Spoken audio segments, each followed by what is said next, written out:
Observa-se há algum tempo que o ingresso de alunos negros e pardos no ensino superior é desproporcional à representação deles na população. A gente tem uma população grande de negros e pardos e nem todos eles conseguem chegar ao ensino superior. Isso é claramente um problema.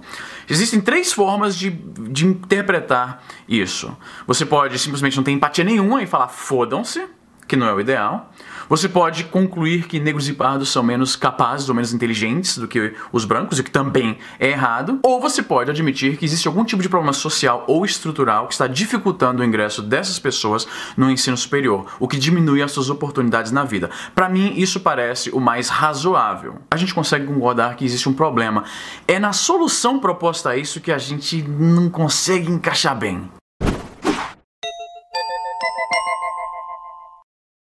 Saiu uma matéria hoje na Gazeta do Povo, tá aberta aqui no meu computador, vou colocar aí na tela pra você ver, e que é baseada em uma outra matéria da Folha, eu vou discutir isso também. A chamada diz: cotistas têm desempenho pior do que a média na maior parte dos cursos, e na legenda, em 49 dos 64 cursos analisados, a média dos cotistas é pior do que a dos não cotistas. O levantamento é da Folha de São Paulo. Como é que eles chegaram a essa conclusão? Eles pegaram as notas dos alunos do ENAD, que é o Exame Nacional do Desempenho do Estudante, que por sua vez é uma prova aplicada pelo INEP, que é o Instituto Nacional de Estudos e Pesquisas Educacionais. Essa prova é feita para o aluno no último ano da sua faculdade, para analisar mais ou menos o desempenho do aluno. E nessa prova, eles notaram que a média dos cotistas era inferior à dos não cotistas, de forma estatisticamente perceptível, em quantos? 49 dos 64 cursos onde eles aplicam esse exame. Então tem várias coisas para desempacotar aqui. Primeiro, primeira coisa, é importante deixar isso logo de cara, para mostrar que existe idoneidade e existe honestidade. O ENAD é apenas uma métrica de avaliar o desempenho do estudante. Questões estatísticas são bastante complexas, elas requerem uma interpretação interdisciplinar. Você não pode simplesmente pegar um valor, pegar uma porcentagem e montar todo um argumento em cima apenas disso sem jamais considerar a interpretação contrária, a interpretação contraditória. Então é isso, interpretação interdisciplinar e, mais importante, apartidária. Então é difícil. Em tempos de fake news, essas coisas são praticamente impossíveis de pedir, mas vamos tentar, pelo menos. Vamos tentar exercer isso em nível pessoal. Tipo, eu tô tentando, você tenta, entendeu? Porque esperar isso dos meios de comunicação é o mesmo que você esperar que o Papai Noel te traga um unicórnio que caga Bitcoin, porque não vai acontecer. Então vamos lá, baseando-se nisso, e eu vou ficar esperando interpretações diferentes, eu peço a vocês que me deem interpretações diferentes aqui, links que mostrem outra forma de ver esses dados, porque o que eu procurei... Vamos dar uma olhada. O que me parece que está acontecendo? É o que as pessoas que eram contrárias à ideia das cotas previam. A gente está nivelando por baixo, a gente está fazendo que uma massa que talvez não seja tão bem preparada para o ensino superior ingresse, entre aspas, à força, e por causa disso, depois de algum tempo, vai ser provavelmente estatisticamente perceptível que o desempenho dessas pessoas é menor. Agora, vem uma questão que eu achei bem curiosa. A matéria da Folha deu um viés um pouco mais otimista à notícia. Eles entrevistaram o ex-ministro da Educação da gestão Dilma, Luiz Cláudio Costa, e ele falou que se o cotista ficar com nota até 10% inferior ao não cotista, eles consideram isso empate. A matéria não elaborou muito o que ele quis dizer com esse empate. É possível que ele tenha dado um contexto um pouco maior. Eu já dei entrevistas a grandes veículos de comunicação, a própria Folha eu já dei entrevista pra eles. Inclusive tá aqui, ó, porque quando você é um perdedor e você tem algum destaque, você tem que fazer isso aqui, você tem que emoldurar para que as pessoas saibam que você é importante. Então é comum que você fala por 2 horas e eles pegam 2 frases. O que encaixa na história que eles querem contar, o que você fala que bata bem com aquilo, eles vão e levam. Mas eu ainda achei um pouco, digamos, insatisfatória, ou pelo menos incompleta, a explicação de que o cotista pode tirar uma nota até 10% inferior à do não cotista, e isso será considerado oficialmente pelo cara que é o ministro da educação, pelo menos era, eu suponho que ele pensava assim também quando ele era.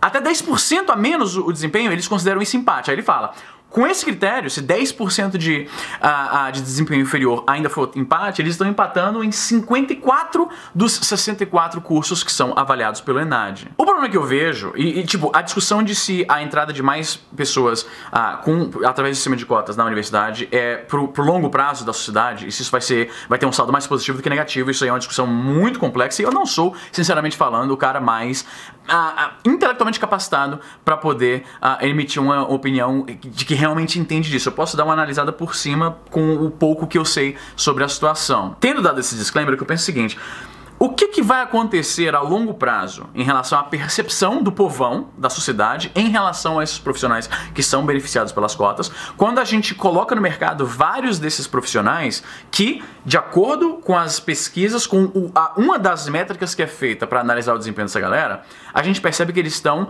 estatisticamente comprovado abaixo da média do geral. O que vai acontecer com a percepção popular desses profissionais? Será que é um absurdo cogitar que talvez no futuro as pessoas vão evitar certos profissionais negros e pardos por achar que eles têm um desempenho menor do que um branco, por exemplo? Porque, digamos, sem as cotas, não importa de fato se o seu médico, se o engenheiro é branco ou negro ou asiático, ou seja lá o que.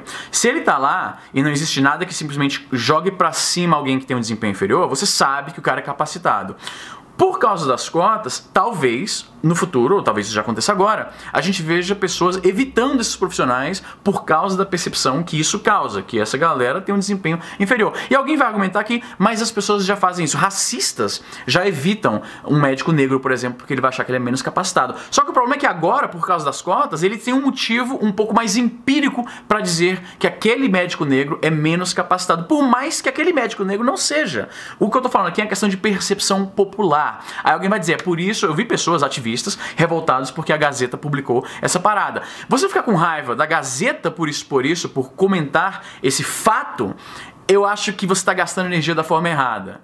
A gente não consegue consertar um problema varrendo ele para baixo do tapete. Se os cotistas estão tendo desempenho mais baixo, talvez seja a hora de reavaliar uma estratégia melhor para levar essas pessoas desprivilegiadas, pessoas marginalizadas pela sociedade, pessoas historicamente com menos oportunidades, dar uma chance melhor para eles. Talvez seja a hora de revisitar aquela ideia de mudar o ensino médio. Talvez o ensino médio como sendo o ensino que a maioria, todo mundo, entre aspas, vai ao ensino médio, nem todo mundo vai ao ensino superior. Talvez seja a hora da gente melhorar um pouco aquilo que todo mundo tem acesso. Mas esse é o meu problema principal. O que vai acontecer no futuro quando a gente vê que esses cotistas têm, de acordo com as métricas usadas pelo ENAD, um desempenho inferior das pessoas não cotistas? A gente coloca no mercado vários profissionais que têm um desempenho inferior, detectável estatisticamente, e que também são membros de uma minoria visível. Eu temo que isso vai piorar a imagem desses profissionais no mercado de trabalho. Vai prejudicar até quem não é quem entrou em faculdade sem se beneficiar das cotas, por mais que tivesse o direito disso. Então vai piorar até pro cara que não usou isso. Geralmente, quando o Estado dá uma canetada para resolver um problema financeiro ou social da merda, frequentemente dá o inverso do que se tentava alcançar, e eu vejo com notícias como essa que a gente pode estar indo nesse caminho em relação à galera cotista. Eu comentei isso num vídeo recente, o caso do fenômeno Naja, e me explicaram que já aconteceu no Brasil também em relação a ratos no Rio de Janeiro. Para quem não assistiu aquele vídeo, um resumo bem rápido. Na Índia, durante a gerência britânica da Índia, quando ela era uma província inglesa basicamente, eles tinham um problema muito grande com cobras. E aí o governo falou o seguinte: para resolver esse problema das cobras e tal, vamos fazer o seguinte: a gente oferece uma recompensa por cada cobra que as pessoas trazem, as pessoas vão caçar as cobras, dá pra gente, a gente paga eles, a gente tá, assim, acabando com o problema das cobras. O que aconteceu, na verdade, é que as pessoas estavam criando cobras dentro de casa pra então vender para o governo e ganhar dinheiro, e quando o governo percebeu essa maracutaia e encerrou o programa, essa galera não tinha mais motivo pra ter cobra em casa e largou tudo no mato, e aí triplicou o problema das cobras, que é exatamente o contrário do que esse programa tentava alcançar. O Estado, ele às vezes consegue ser eficiente em mover a massa social de um lado para outro de formas positivas.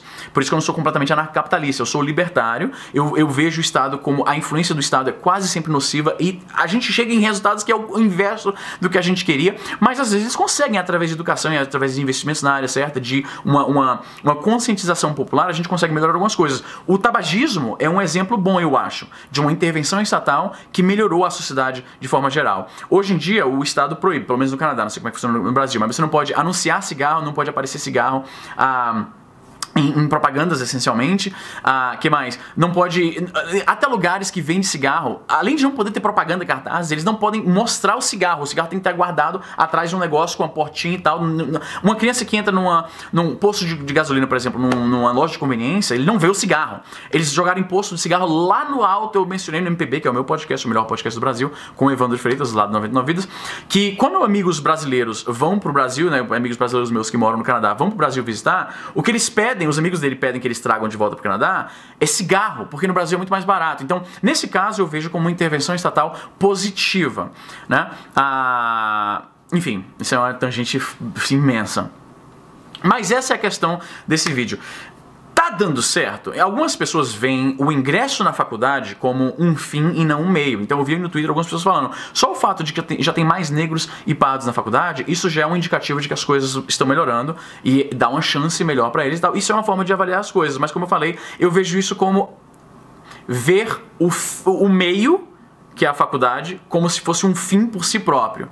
Tá entendendo? A faculdade não é um fim, ela é um meio. Então, cantar como vitória, declarar vitória, simplesmente o fato de que tem mais negros e pardos ingressando na faculdade, talvez seja uma visão um pouco míope da coisa. Mas, como admiti, eu não sou especialista em educação. Eu dei essa entrevista pra Folha uma vez, mas na verdade, você sabe, você que me acompanha, você sabe que eu não sou o cara mais inteligente do mundo, então eu estou humildemente admitindo, talvez eu esteja interpretando isso errado, talvez há uma forma diferente de analisar a situação. Eu peço a vocês que discordam de mim, que me contem uma forma um pouco melhor, talvez mais otimista de interpretar essa notícia da Folha e da Gazeta, contanto que não seja o que como é o nome do maluco? O Luiz Cláudio Costa falou lá, né? Que vamos analisar que até 10% abaixo é empate e assim empatou tudo. Não sei. Mas é isso, gente. Esse vídeo ficou longo pra caralho. Puta que pariu. Tem vídeo quase todo dia. E até a próxima.